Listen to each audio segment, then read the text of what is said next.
et bonjour particulièrement à toutes les journalistes et à tous les journalistes qui ont répondu présents à cette conférence de presse. Et bonjour à tous les yanamaristes qui se sont mobilisés pour participer à cette conférence de presse.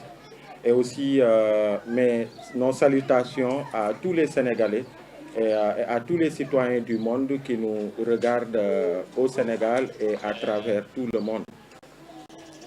Donc, vous verrez que nous tenons une conférence de presse qui n'aura pas de déclaration liminaire. Il n'y aura pas de texte qu'on va lire. Mais c'est une conférence de presse qui nous permettra de parler sincèrement et d'ouvrir nos cœurs et d'avoir une lecture citoyenne de la situation nationale, notamment tout ce qui est les questions de justice, la situation politico-judiciaire du Sénégal. Et ce que je vais rappeler dans un premier temps, c'est de dire que le 24 mars 2024, le peuple sénégalais a encore, à travers un sursaut important, s'est mobilisé pour la tenue des élections présidentielles qui se sont déroulées au Sénégal, après toute la lutte qu'il y a eu, que vous connaissez mieux que moi, parce que beaucoup parmi vous, c'est des visages que j'ai reconnus sur le terrain à des moments brefs de l'histoire de notre pays. Donc, face à toute cette situation et face à tout ce que le régime de Macky Sall a pu faire, a pu poser comme acte, allant dans le sens de la répression, allant dans le sens de l'emprisonnement, allant dans le sens même de Sénégalais qui ont été assassinés, qui ont été tués froidement lors de manifestations pacifiques. Plus de 80 personnes, 80 citoyens sénégalais ont perdu la vie pendant ces périodes-là. Et après cette tentative ultime du président Macky Sall de connivence avec la législature qui vient de se fermer, cette volonté qui voulait amener à ce que les élections se tiennent en décembre prochain, le peuple sénégalais est resté droit dans ses bottes. Il s'est battu au prix du sang et au prix de la liberté et de la vie de beaucoup de Sénégalais pour que les élections, que ce rendez-vous de la démocratie sénégalaise soit honoré. Et c'est comme ça que les élections ont pu se tenir et le peuple est sorti pour s'exprimer massivement. Et ce qui a consacré l'élection du président Bassirou Diomaye Faye avec un score historique pour un opposant qui va aux élections face au parti au pouvoir et gagner les élections avec un score de plus de 54% au premier tour. Et il faut rappeler aussi que quand le peuple sénégalais se levait de façon héroïque pour faire ce vote, c'était dans une optique de rupture avec la façon dont le pays est gouverné et la façon dont la démocratie, les libertés et l'état de droit sont bafoués en fait au Sénégal par les autorités, par le régime du président Macky Sall qui a été sanctionné. Et le Sénégal et le monde entier a apprécié l'arrivée au pouvoir du président Bassirou Diomaye Faye, un jeune président qui s'est battu, qui a subi toutes les foudres du régime de Macky Sall, mais qui, avec des centaines, des milliers de Sénégalais, sont restés dignes face à cette épreuve, au point qu'à un moment, les Sénégalais aient décidé de l'élire et qu'ils prennent les rênes du pouvoir. Ça a été salué au Sénégal et partout dans le monde. J'ai dit l'autre jour que des élections à maintenant, j'ai fait pas mal de 4 pays africains. Et partout où je vais, c'est le Sénégal qui est cité en exemple, en modèle de démocratie.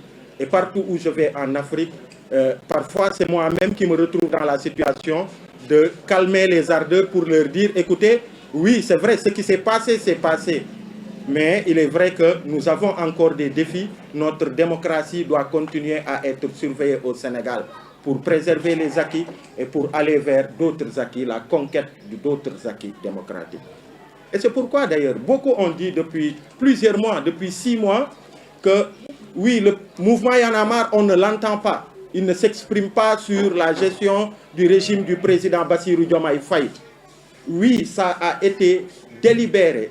Le mouvement Y en a marre a estimé que jamais dans l'histoire du pays, le Sénégal n'a été, en fait, un président n'a pris le Sénégal, en tout cas, n'a accédé au pouvoir dans des conditions aussi catastrophiques et aussi graves. Jamais dans l'histoire. On a connu l'alternance de 2000 qui a été plus ou moins douce.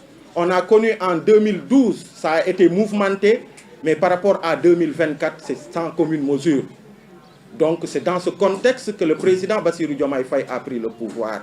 Et nous avons estimé qu'il fallait donner à ce nouveau pouvoir qui est venu avec une volonté de rupture, qui est venu avec beaucoup de bonne volonté, leur donner le temps de s'installer, leur donner le temps de faire l'état des lieux du pays, leur donner le temps de fixer leurs orientations et que les Sénégalais puissent comprendre là où ils veulent nous mener.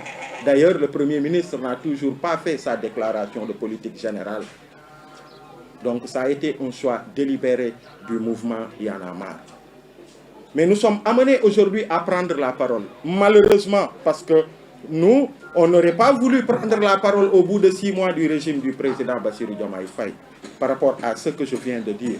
Mais quand on voit des actes qui sont posés, ça et là, et qui nous rappellent le régime de Macky Sall, je pense que notre devoir est de nous exprimer. De la même manière qu'on s'est exprimé dans le passé, de la même manière que parfois, sur des questions de démocratie et d'état de droit, on a été aux côtés de l'actuel Premier ministre Ousmane Sonko, président du parti PASTEF. De la même manière que lors du M2D avec l'actuel président Bassirou Diomaye Faye, nous avons été dans le leadership qui a piloté le M2D pour défendre notre démocratie. Et de la même manière que sur beaucoup de luttes, beaucoup de Sénégalais qui sont de l'opposition, à l'époque qui étaient de l'opposition de la société civile, nous avons voulu être là face au régime de Macky Sall. Et de cette même manière, on a estimé qu'il est important d'alerter, c'est là où nous en sommes, d'alerter sur ce qui se passe actuellement sur les questions de justice. Parce qu'on estime que déjà, le président Bassirou Diomaye Faye, on se rappelle le 2 avril, lors de sa passation, de sa prestation de serment, avait dit une phrase qui était super importante et je pense que beaucoup de Sénégalais ont apprécié, la plupart d'ailleurs. C'est que son régime s'inscrirait dans le sens d'aller vers un Sénégal apaisé. De 2021 à 2024, fitna rek amone ci réew mi. Lui-même le président Bassirou Diomaye Faye, juste un poste pour donner son avis sur l'institution judiciaire, ça lui a valu d'être arrêté, d'être traîné au niveau des tribunaux, d'avoir fait les retours de parquet, d'avoir fait les gardes à vue et après ouverture d'une information judiciaire pour faire 9 ou 10 mois de prison à Rebeuss. Donc il a parlé de Sénégal apaisé, il a parlé de justice indépendante, il a aussi parlé de démocratie apaisée. Et ce qu'on a vu ces derniers jours ne vont pas dans le sens d'apaiser la démocratie du Sénégal. Parce que quand même, nous, il y a 6 mois derrière, il y a 7 mois, on n'aurait pas cru qu'au Sénégal, on serait là pour parler parce qu'un opposant à quelques semaines des élections a été arrêté, cybercriminalité, pour en fait des délits d'opinion. On n'aurait pas cru qu'aujourd'hui on aurait parlé de ça. Un opposant politique, parce qu'il a exprimé une opinion, qu'elle soit fausse, qu'elle soit autre chose, mais qu'il soit arrêté et qu'il soit traîné en justice pour ça.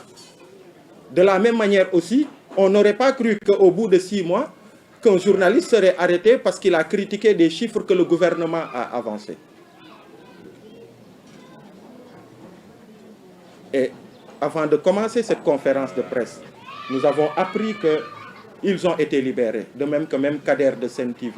C'est une excellente chose, c'est ça la normalité. Parce que ces interpellations n'auraient pas dû avoir lieu.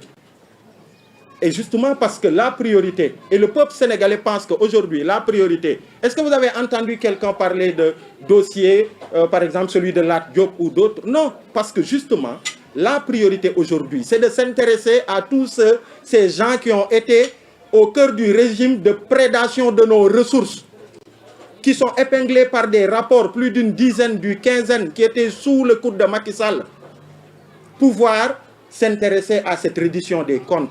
Tout le peuple est d'accord avec le nouveau régime sur ce principe de reddition des comptes. képp ku luubal xaalisu askan wi képp ku jaawale ci bi muy doxal poosam ak poosu askan wi qu'il en réponde devant la justice. Nous sommes d'accord pour ça. Personne ne se serait exprimé si on était dans ce cadre, parce que c'est une priorité et c'est une demande du peuple sénégalais. Ça, c'est une première chose. Deuxième chose, mais ceux qui ont fait en sorte que, je vous ai dit tout à l'heure, près de 80 Sénégalais ont perdu la vie entre 2021 et 2024. Ça, c'est des priorités au niveau judiciaire. Et les Sénégalais applaudissent et ils accompagnent tant que c'est dans le respect des droits des uns et des autres. Parce que ça aussi, c'est une vérité. Et pour terminer, l'autre priorité aussi des Sénégalais, mais c'est la situation économique catastrophique qu'il faut redresser. Qu'il faut redresser. On voit encore le phénomène de Barça ou le Barsac. Pas plus tard, la dernière actualité en date, c'est tous ces Sénégalais qu'on a trouvés morts dans une pirogue qui a échoué au large de Dakar. On va vers l'ouverture de l'année scolaire. J'ai vu tellement de parents qui disent c'est compliqué, les inscriptions sont chères, les abris provisoires sont là, et tant d'autres choses. Sans parler de la question de l'électricité, Woyofal qui est compliqué, sans parler de la cherté de la vie, sans parler de la location, sans parler de l'emploi des jeunes, sans parler de toutes ces questions. Donc, l'une des priorités, et la priorité essentielle d'ailleurs, au côté de ces priorités de justice, c'est la question de l'économie sénégalaise à redresser. Les autorités en ont parlé et il est important.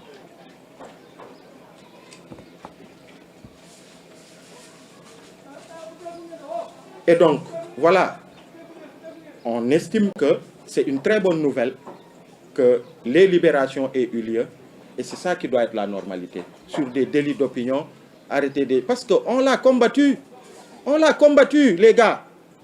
Ce qui fut injuste hier ne saurait être juste aujourd'hui. Ce n'est pas possible.